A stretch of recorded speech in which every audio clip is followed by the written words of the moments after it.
봄의 시작과 함께 우리를 찾아온 것은 개나리가 아니라 초미세먼지입니다. 지난주 서울의 대기 상태인데요. 전국 초미세먼지 평균 농도는 38 마이크로그램 퍼 세제곱미터로 연일 나쁨 수준까지 올라갔습니다. 초미세먼지가 눈 건강에 직접적인 영향, 특히 각막 손상 위험을 높여서 주의가 정말 필요합니다. 너무 네. 뻑뻑하고 너무 숨쉬기도 힘들고 그래요. 맞아요. 아닌 게 아니라 주말에도 꽃이 만발했는데 대기는 되게 뿌연 거예요. 미세먼지가 되게 심각하더라고요. 언제부턴가 봄 하면 꽃 피는 것보다도 미세먼지 오겠네? 이 걱정부터 들어요. 그러니까 예쁜 벚꽃 사진에 파란 하늘이 안 나와서 너무 속상하죠. 맞아요. 네, 봄이 되면 이 대류 현상, 공기가 이렇게 도는 현상도 별로 없는 데다가 건조하기 때문에 초절정 미세먼지 계절 맞는데요. 자, 굵기 또한 머리카락 굵기의 30분의 1 보일까요? 안 보이겠죠? 네. 안 보이는 수준을 넘어서 이거는 호흡기는 당연하고요. 눈이나 피부에 그냥 스며드는 정도의 수준입니다. 따라서 문을 꼭꼭 닫으면 안전할까요? 그렇지가 않은 것이 실내에서도 이 초미세먼지가 뿜뿜 뿌너져 나오고 있습니다.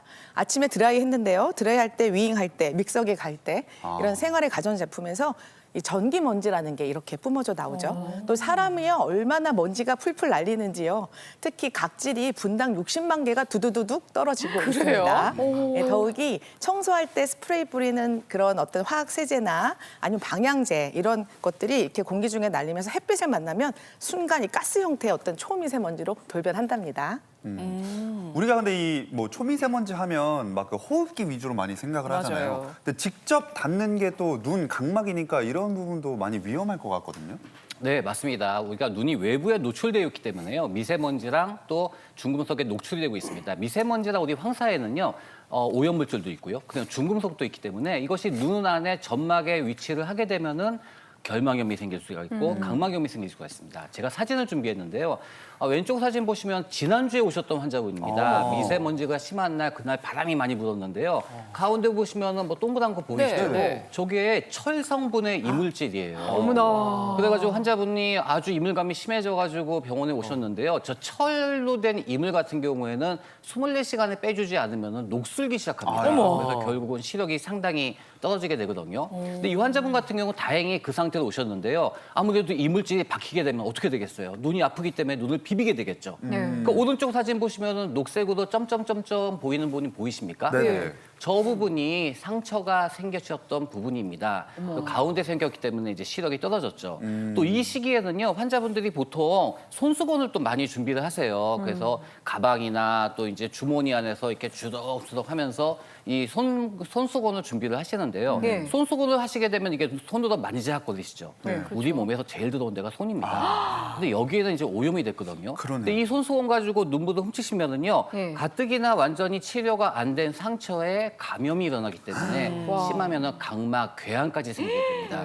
그러면은 영구적인 시력 손상이 되기 때문에요. 정말 조심하셔야 되고 손수건 이거는 치우시기 바랍니다. 어머, 그러네요. 손수건 가지고 다니면 신사나 숙녀라고 생각했는데 그게 아니에요.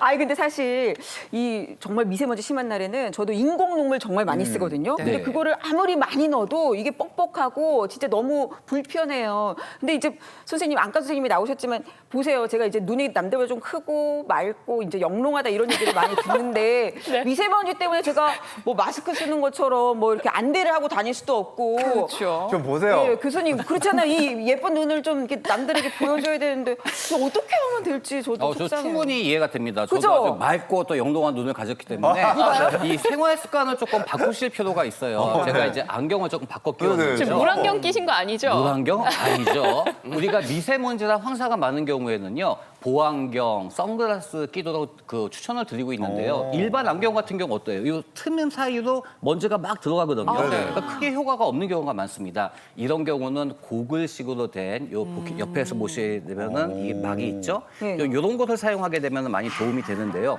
여기서 주의하실 거는 얼굴에 얼마나 밀착되고 있는지 그리고 자외선 차단이 되고 있는지 이것이 중요합니다.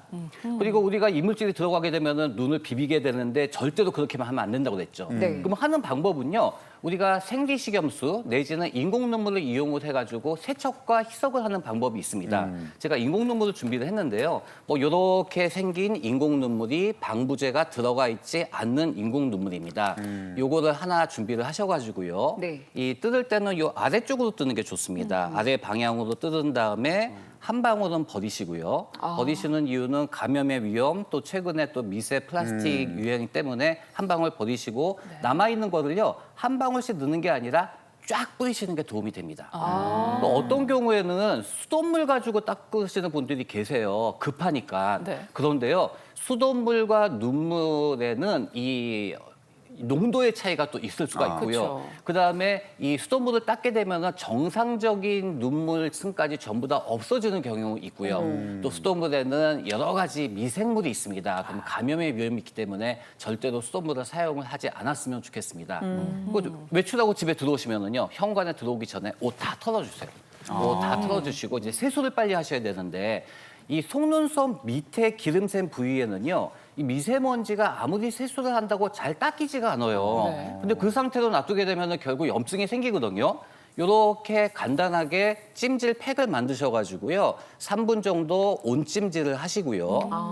약국 가시면은 눈꺼풀 세정제가 팝니다. 이 꺼지에 촉촉히 묻혀가지고 눈꺼풀을 세척을 하시면서 관리하시기 바랍니다. 그렇군요. 아니 근데 저는 한 번씩 눈에 뭐가 들어갔는지 뭐 얼마나 막 위아래 다 까 뒤집고 막 인공눈물 넣고 해도 도저히 그게 해소가 안 될 때가 있어요. 근데 오늘 아까 준비해 오신 자료화면 보니까 눈 밑에 막 그렇게 철 성분도 붙어 있고 이런 걸 맞아요. 보니까 그럴 때는 그냥 참지 말고 병원 가는 게 낫겠네요. 네, 그거 병원에 가시는 게 상당히 중요한 게요. 우리가 눈에 뭐가 티가 들어가게 되면 눈이 아프면서 눈물이 왈칵 쏟아지잖아요. 네. 그거는 일종의 우리 눈을 보호해주기 위한 방어작용이거든요. 그런데 눈 수술, 예를 들어서 뭐 백내장이나 굴절 교정술 받으신 분이라든지 이 안구근육증이 만성화가 되면은요, 각막의 감각이 떨어지게 됩니다. 그래서 아프셔야 되는데 안 아파요. 안 아프니까 조치를 안 해요. 그러다 보니까 상당히 염증이 진행이 돼야지 본인 증상이 나타나는 경우가 있거든요. 봄철에 이물감, 충혈 그냥 간단하게 보실 건 아닌 것 같습니다. 네.